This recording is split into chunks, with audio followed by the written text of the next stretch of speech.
Welcome to today's edition of Unsafe Answers from the Unsafe Bible. Here's Pastor Ken with a Q&A that will be sure to bless you today. The nations, all the peoples gathered together in violation of what God told Noah to make a name for themselves. And you see this guy named Nimrod who's becoming a Gibborim, code word he had found a way to make himself into a Nephilim. And he was in the process of doing that, and he was building a tower so that they could reestablish the communication lines that they had back in Genesis chapter 6. And God comes down and says, nah, he comes down with his divine counsel. That's why we see the we all over the place. And he ends it. And he takes the nations, divides them into 70 different language groups, literally, and puts and assigns divine beings to oversee them, which would be the natural thing for him to do. And then he goes and he tries to establish a relationship with a guy named Abram.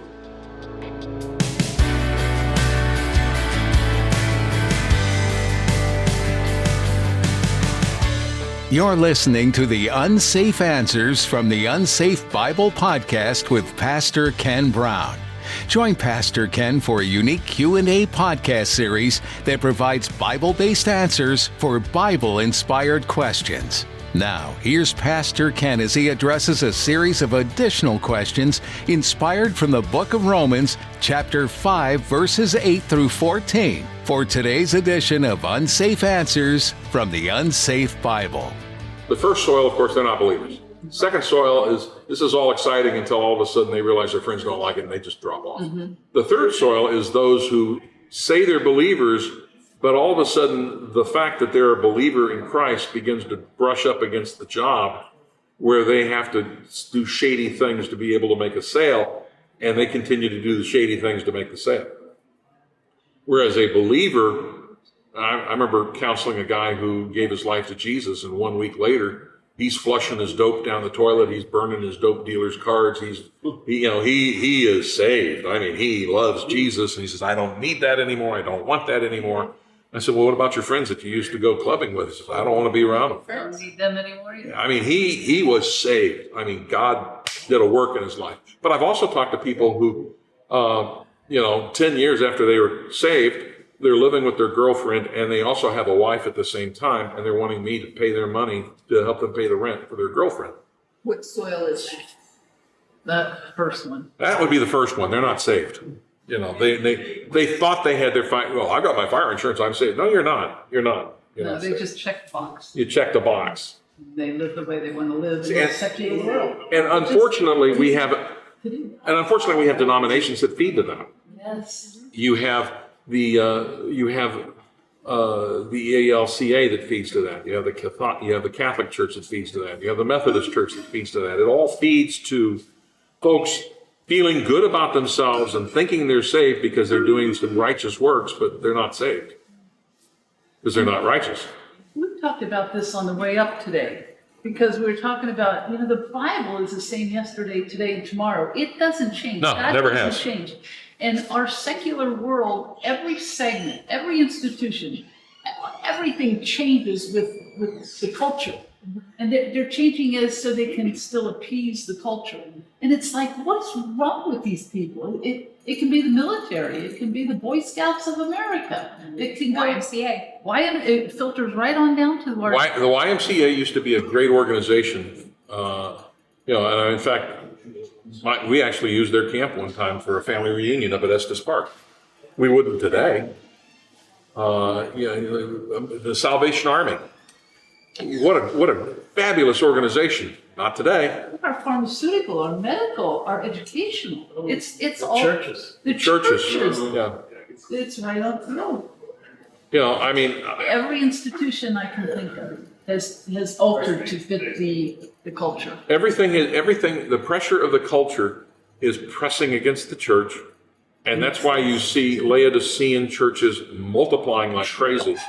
I get contacted on average 2 to 3 times a week by folks saying, we can help you change your podcast so that you get a larger audience. And I'm going like, well, what's wrong with my podcast right now? Marketing. I'm not marketing it. It's biblical truth, and we do teach the Bible, and well, that's not attractive to a lot of people. So I really don't care. I'm not here to get likes. I'm not here to That's right. I'm here to reach people for Jesus Christ. That's what we're here for. That's why it's being used in house churches in Pakistan, house churches in New Jersey, and being used in a Bible study in New Jersey. And these are things I know about. There's a guy in Cairo, Egypt, who listens to us all the time. He sends me these notes. They're all in Arabic. I can't read it. But, he's a pastor there in a church in Cairo. Google Translate. It works real well. I figure out what he's saying.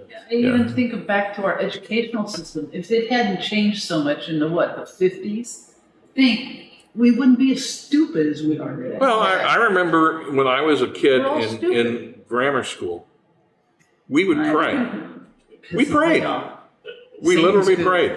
Yeah. And then I remember as a student in high school, and it's like only 9 years between the two ends. And I got saved. I gave my life to Jesus, and I was carrying around a pocket New Testament.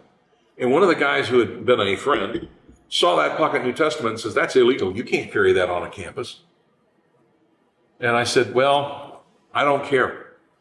I love Jesus." He walked away, and I never talked to him again. But how did that happen? Look at England.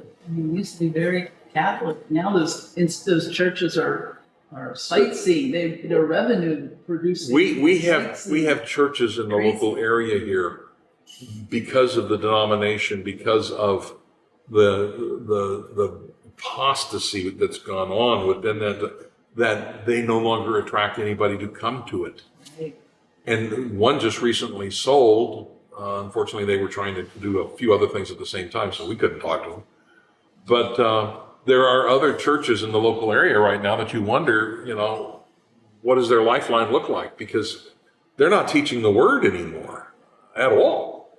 I mean, when you get more people showing up for chair yoga 2 times a week than you are for your service on Sunday, you got a problem. So this begs the question, which is haunted me for a long time. I don't understand. When God kicked Satan and a third of the angels out of heaven, They didn't all get kicked out at the same time. Okay, That's the first. Satan was first, okay? Yeah. We read about him being kicked down to the earth there in Genesis 3. When he sent them to Earth, and then he literally deeded planet Earth over to Satan, pretty much. Why did he put Adam and Eve on Earth, knowing it was evil before they ever got there? Because it was evil. The whole earth was evil before Adam and Eve were ever put here. No, it was good. It was good. All things were good. Satan, Lucifer, walked into the Garden of Eden to tempt Eve. And this is what Paul is saying. He brought sin in with him, with his attitude. He was going to sin against the Lord. Yeah. That was the manifestation of it. Of evil. Evil. So it was good. I really get a kick out of all people. Michael Heiser, he talks a lot about that. And a lot of Christians are the same way. They think this evil was already there. No. Okay, The serpent was the one who did it. Then when Satan was cast to earth, it became evil. He was cast down to the earth because, that was basically God telling him, you can't, your old gig of being the song leader and overseeing my throne. Yeah, that's not your job anymore. Bye. Well, was that before Adam and Eve? No. Or after? Before. When God created the heavens and the earth, He created all the divine beings. And when Adam and Eve were created, it was after they had been created. In fact, we read in the book of Job that they were kind of like all there watching and applauding at the same time as the creation was taking place. Now, there are those who will take a look at Genesis 1:1 and 1:2 and say there's a gap between those. Yeah. Where sin took place, the fall of Satan took place, and then God had to recreate. But to do that, you have to define one Hebrew word differently there than the other. Day. No, not yom. It's a different word. But you have to define it differently, to try and show that there was this gap. There is no gap. The Bible doesn't talk about a gap. If there are pre-Adamic races, why wouldn't they talk about it?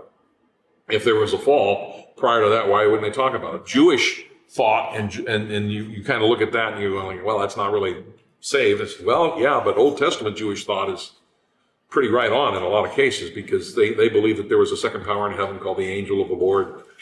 They knew that to be the truth. But it was after Jesus came and rose from the dead that they turned around and said, oh, there was no such second power in heaven. Okay, because they didn't like the fact that their Old Testament was being used by the church. And they got some of those things right. They didn't talk anything about pre-Adamic races. They didn't talk about a gap theory. They didn't talk about any of that.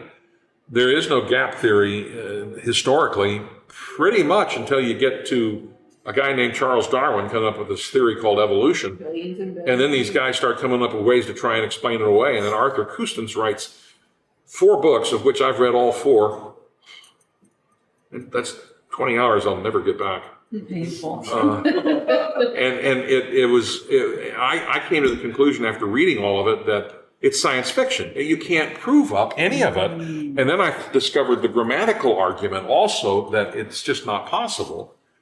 And you still see people today with the pre-Adamic races and all that. So a lot of our thinking is because of that. We tend to want to say, well, they all fell at one time, or there's this giant fall, or that's not what it says. I mean, the Jewish thought is you had the fall of the Nakash, the Lucifer, in Genesis 3.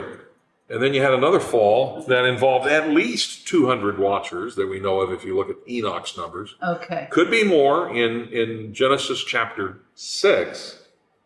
And they come to the planet and they start doing things that they're not supposed to do. They take off their eternality and they consort with women, which they're not supposed to do. And they create these giants that are not human, not divine.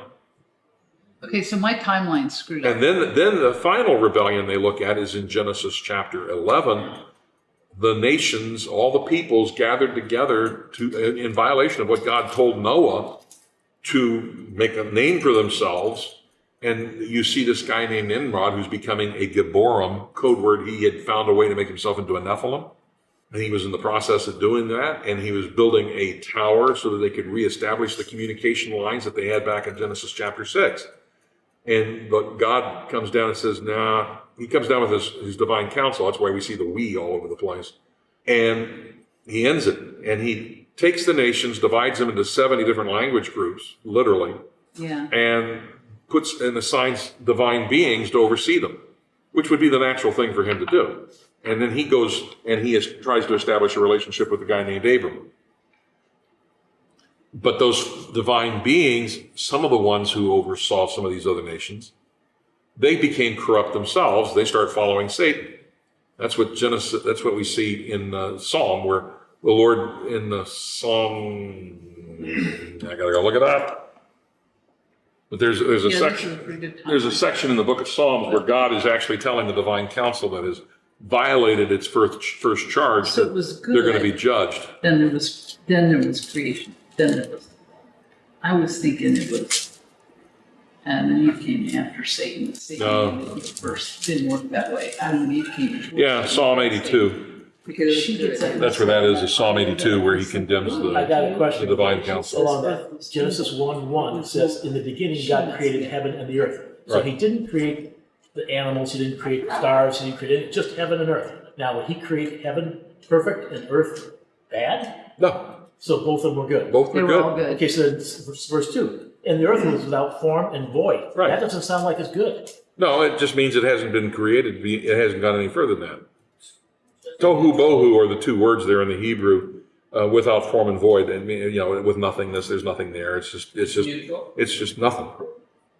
Now it's not good, but it's not a recreation. Darkness is on the face of the deep. That sounds to me like that's Satan.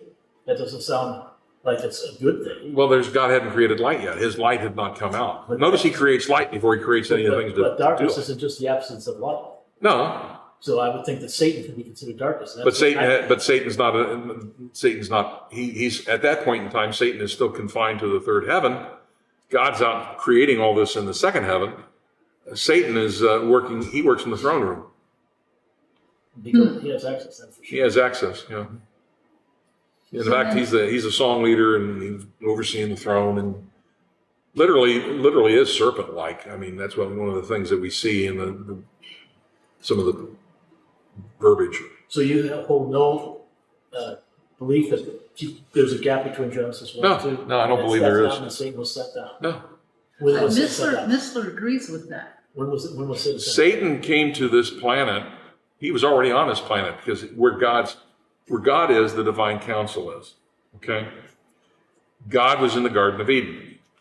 Satan was a throne guardian. He's cherubim. He's a cherub. He's one of the throne guardians. In fact, he is the throne guardian. He's the one that leads the singing. It's possible Adam and Eve may have seen him leading the singing because they would have been, in their unfallen state, they would have access to God. They would have access to the divine counsel. They would be able to talk to all the divine beings. So that's why when you see Eve talking to the serpent, people say, well, that's kind of weird. Well, she's used to it. She's talked to him before. Knows who he is. Could serpent be a title, not a... The word in the Hebrew is nachash, the shiny one. So he could have been in an angelic form. Yes. And all the pictures we see is of an actual snake. It's not a snake. He came as an angel or whatever he looked like. Yeah, I mean, he's not a snake. He's a shiny one, which means he's reflecting the glory of God. So he didn't turn into a snake until shapeshifter. Yeah, until God condemned women. We were going to have pregnant, painful pregnancies. Men were going to work the earth, and then Satan turned to a snake. Did that all kind of happen simultaneously? Well, whether he's a snake or not, we don't know. There are all these different things that people want to say. Well, snakes have appendages that are no longer there, and okay, come on, give me a break. Yeah. There's nothing in the Bible that tells you that. See, that's the thing. You start to want to guess. Yeah. And that's why when I was talking today about in the prophecy update, I'm saying, I don't know if this is true or not, but if you want to do this, here's the technology to do this. Didn't he say from now on you're going to crawl on your stomach? Yeah, you're going to crawl on your stomach and eat the dirt. Yeah, eat dirt, and then simultaneously snakes don't eat dirt. You got to work the land, and you're going to... Worms eat dirt.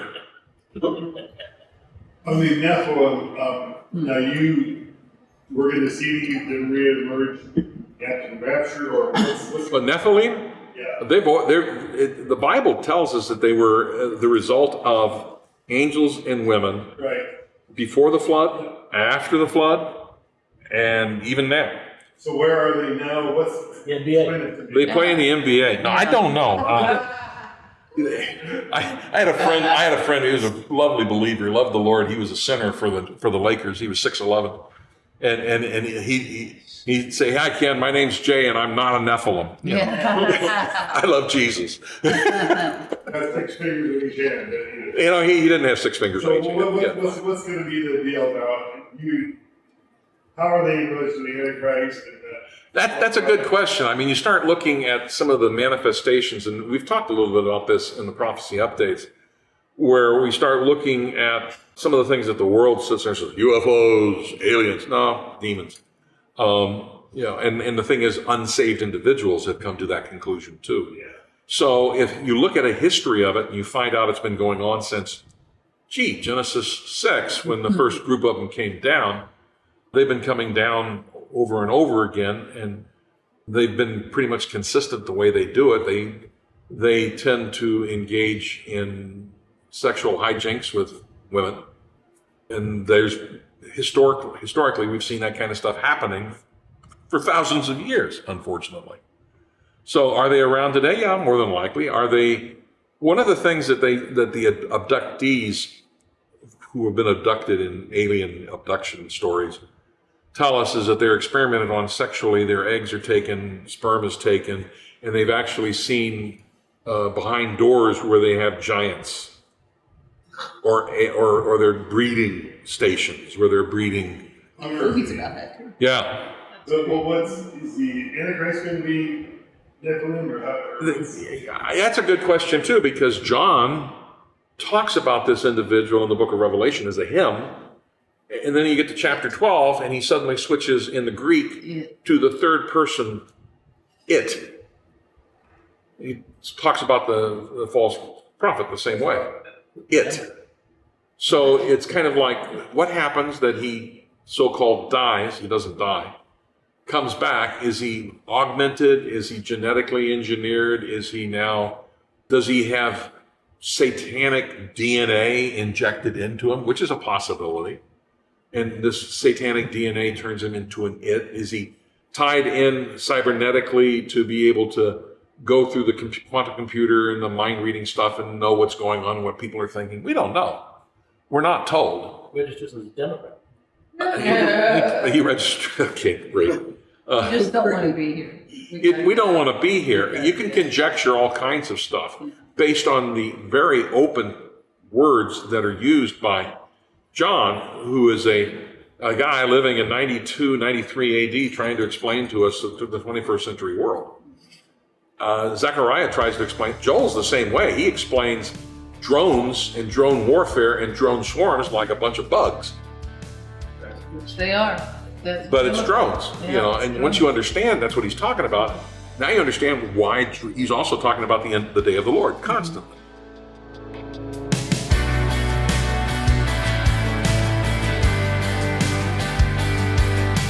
You've been listening to the latest edition of Unsafe Answers from the Unsafe Bible with Pastor Ken Brown. Today in our Q&A session, we trust there are questions that have been answered. Our hope is that you'd be drawn closer to Jesus at His Word from this podcast. If you want to stay connected to everything we're doing, hit the subscribe button. You can also like and share this podcast with others. For more information about this ministry, feel free to learn all you can at theunsafebible.com. That's all we have for today's edition, but we're excited to get into the next set of questions and answers planned for next time. We'll look forward to that time with you. We hope today's content has been an encouragement here on Unsafe Answers from the Unsafe Bible.